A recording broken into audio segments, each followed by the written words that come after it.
नमस्कार, आप देख रहे हैं the true Hunt for the people by the people.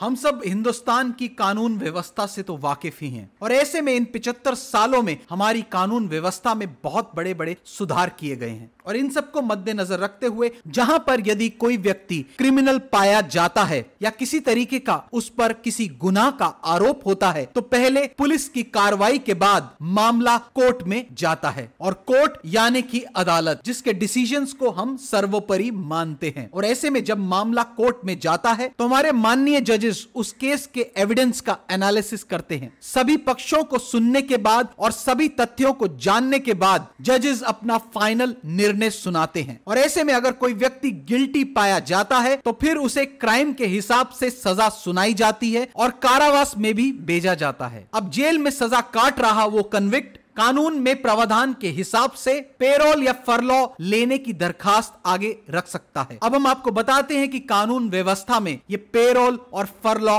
होता क्या है। ऐसे में अगर ऑनलाइन सोर्सेस के हिसाब से पेरोल की डेफिनेशन को देखा जाए तो what is payroll? Parole is a form of early release of a prison inmate where the prisoner agrees to abide by certain behavioral conditions, including check-in with their designated parole officers, or else they may be rearrested and returned to prison. दूसरी तरफ furlough is a brief release from prison and considered to be conditional given in the case of long-term imprisonment. अब हम आपको बताते हैं कि payroll और furlough में difference क्या है, जिसमें online sources के मुताबिक duration of payroll extend to 1 month, whereas in case of furlough it extend to 14 days maximum. Payroll is granted by divisional commissioner, whereas furlough is granted by the deputy inspector general of prisons. और आगे payroll देने के लिए एक specific reason होना चाहिए और दूसरी तरफ furlough is meant for breaking the monotony of the imprisonment. आगे payroll के संदर्भ में यह बताया जाता है कि payroll can be granted number of times where there is limitation in the case of furlough.